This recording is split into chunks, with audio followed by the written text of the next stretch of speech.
Арбаңыздар, урматтуу мекендештер, бүгүнкү биздин маегибиз Кыргызстандагы саясаттагы аялдардын орду тууралуу болмокчу.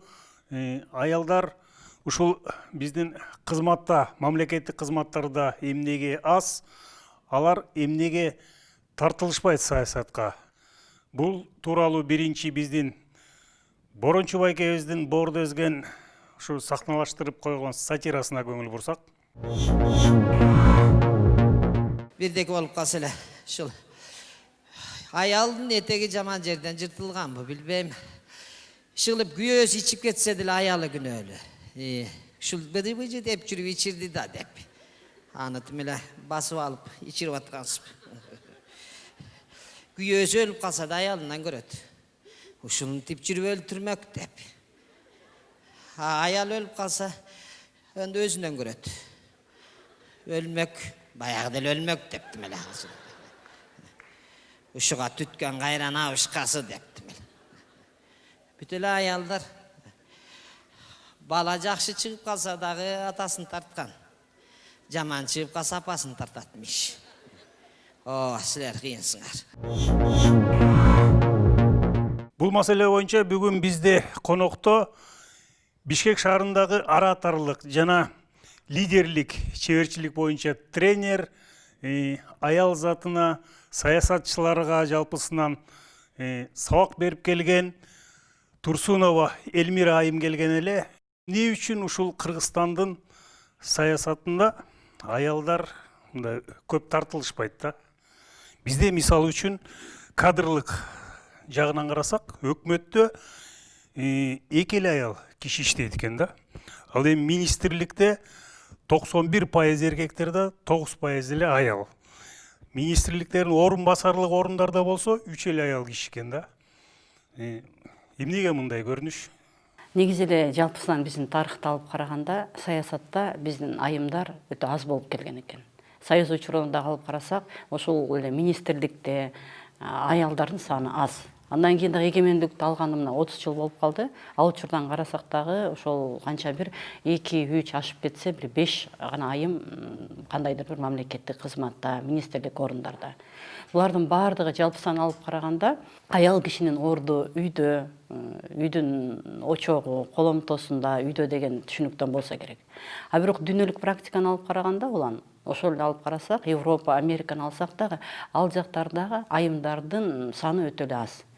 Эгерде Англияны алып карасак, Англиянын тарыхында биринчи жолу премьер-министр болуп ошол Маргарет Тэтчер, андан кийинки тарыхта кийин алсак Тереза Мэй болот. Ал эми Индияда дагы биринчи премьер-министр айым катары дагы Индира Ганди, андан кийин ошол Пакистандагы Беназир Бхутто, жалпысынан эле ошол аялдардын саясатта орду бир гана Кыргызстанда эмес, ошол дүйнөлүк масштабта дагы өтө эле аз. Мунун баардыгы аялдардын функциясы үйдө, булар баягы баланы тарбиялоо, үйдө деген бир принциптерден улам болсо керек деп ойлойм. Мисалы үчүн бизде азыр мына президенттерди улам алмаштырып атпайлыбы? Мүмкүн ошо аял затынан президентти тандасак, маселе чечилет беле? Балким, эгерде биздин Кыргызстандын тарыхында аял заты президентке аттанса, президент болсо, албетте жакшы болмок. Коомчулукта дагы азыркы учурда карасак, канча бир талапкерлердин арасында дагы айымдарды көрүп атабыз. Эгерде айымдар бийликке келсе, президент болсо, анда башкача көз карашта, башкача бир ой, пикирлер менен, кандай бир жаңы программалар менен башка башкаруу системасы болсо керек деп ойлойм. Саясатта энелик, мээрим жетишпейт. Туура, анткени аял кишинин өзүнө эле жаратылышынан бул мээримдүү, назик болгондуктан, а бирок ошол эле учурда бир гана мээримдүү, назик эмес, саясатта атайын бир окуулар бар. Аларды окугандан кийин принциптери жана алардын көз карашы таптакыр башкача болот. Бизде социалдык тармак эле колдонушат, аялдардычы чакырышат.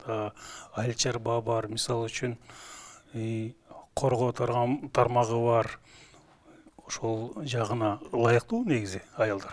Аял негизи ылайыктуу, айыл чарбасында дагы, же болбосо күч органдарына дагы. А бирок алып караганда ал жактагы биздин күчтүү айымдарыбыз бар. Бирок эмнегедир азыркы өкмөттө ошондой айымдарды балким ишенбестиктенби же болбосо ошол балким ошол аял айым балким татыктуу эмесмин дейби, ал билбейм башка маселе болсо керек. Бирок эгемендүүлүктү алгандан кийинки этапта бизде тарыхыбызда биринчи ошол генеральный прокурор катары Чолпон Турсунов Баекова. Андан кийин ал канча жыл конституциялык сотто 4 айым болуп иштеп жүрдү. Бул да алып караганда чоң бир жоопкерчиликтүү башка тармактын ээси катары бар. Анан биздин тарыхыбызда негизи эле карап көрсөк, ошол Уркия Салиева, Курманжан Датка деген апаларыбызды алып карасак, ал дагы башкаруучу лидерлик сапат негизи эле биздин каныбызда бар болсо керек. Анткени биздин айымдар эркиндикти, ошону менен катар кандайдыр бир тарыхта өзгөчө орду бар деп айта алам. Мына эгемендүүлүктү алгандан тарта сиз айтып кетпедиңизби? Үй бүлөдө аял киши үй бүлөдө маселе. Бирок ушул үй бүлөдө дагы ажырашуу маселе өтө көп болуп жатканын кээ бир серепчилер муну аял кишиге көбүрөөк, мындайча айтканда, алардын материалдык эркектерден талабы көп болуп кетти. Ошондуктан ажырашуу көп деген пикирлерди да айтып келип атат да. Демек, ажырашуу азыркы статистикалык маалыматты алып караганда, улан чындыгында ажырашуулар аябай көп экен. Аябай көп. Ажырашуунун себептери эмнеден? Азыр сиз жогоруда белгилеп кеткендей, анткени аялдардын ошол муктаждыктары көбөйө баштады. Аялдар муктаждыктары көбөйө баштады. Анан азыркы учурда рыноктун заманы баягыдай советтер учурундагы мамлекет баардыгын камсыздайт деген нерсе жок. Анан ошол эле учурда рыноктун заманында демократиянын агымы менен ошол батыштан келген нерселер аялдагындай өзүнчө аял болгусу келет, аябай назик күйдө. Бирок аны ошол эле жолдошу камсыздай албайт. Эмнеге? Анткени ал жумушсуздук.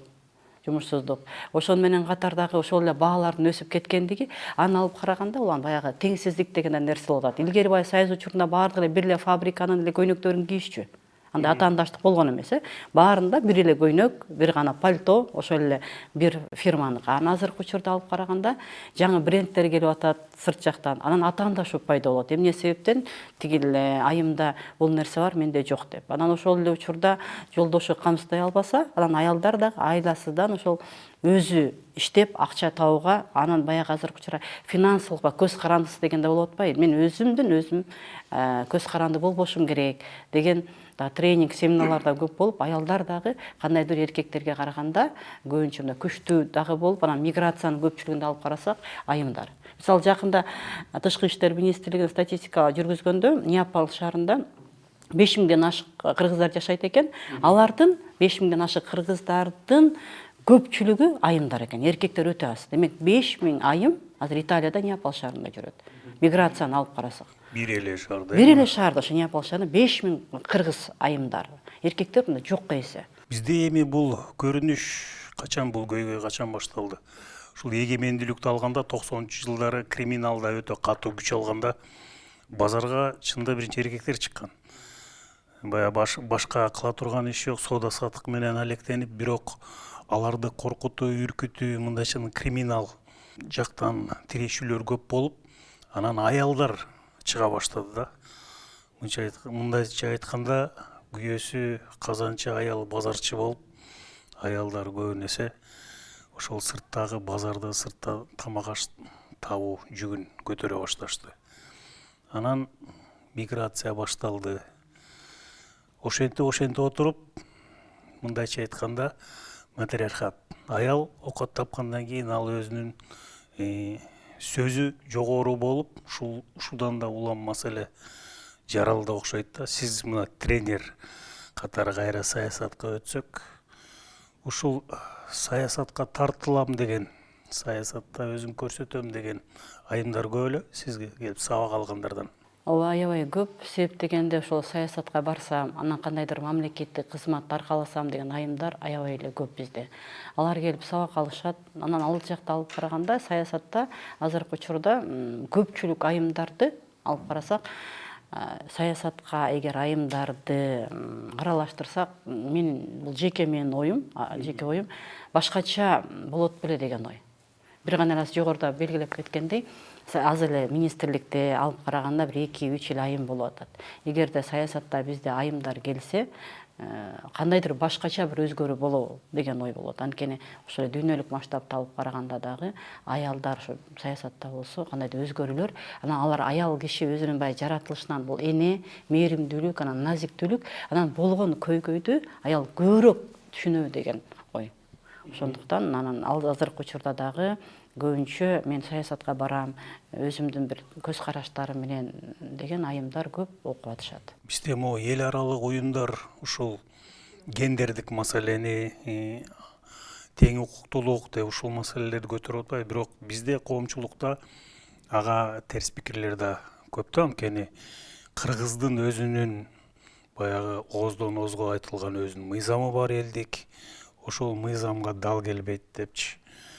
Анан ошол долбоорлор неге ишке ашпайт да? Демек, ал жакта айтып атканыңыз аялдарды ошол бейөкмөт уюмдар боюнча болуп атат. Негизи эле бейөкмөт уюмдардын алып караганда көпчүлүгүнүн башында айымдар турат.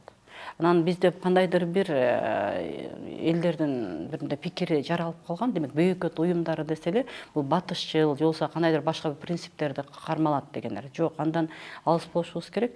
Азыркы учурда акылдын тереңдиги, баягы билимдин кенендиги, ал жактагы айымдардын билимин карасак, акылын карасак, ал таптакыр башкача. Анан балким бул элдердин туура эмес түшүнүктөн болуп атса керек. Анткени алардын көпчүлүгүн алып караганда, алар көпчүлүгү аялдардын укугун коргоо, зордук зомбулук жок болуу. Анан биздеги кыргыздын аял затын ордун алар белгилегиси келет. Кандай болуш керек? Алар назик, мээримдүү, ошону менен катар биздин айымдардын өзгөчөлүгү бул эң биринчи билимдүүлүктө болгон. Ошондуктан биздин макалдарыбызда ошондой болуп атпайбы? Даанышмандык, акылдуулук деген принциптерди колдонуп, анан ошондуктан бейөкмөт уюмдагы айымдарды билимдүү, анан кыргызга ошол эле айымдардын маселесин зордук зомбулуктан алыстатуу жөнүндө алар жакшы көйгөйлөрү көтөрүп, бир гана көтөрбөсөн ошол чечүүгө да аракет кылып келишет. Бизге ушул бул да көйгөйлүү маселе, ушул көйгөйлүү маселе тууралуу маек куруп келгениңизге рахмат айтабыз. Ишиңизге ийгилик. Урматтуу көрүүчүлөр, мынакей ушул кыргыз саясатындагы айымдардын ордо тууралуу маселени курдук, ажырашуу маселеге да токтолдук.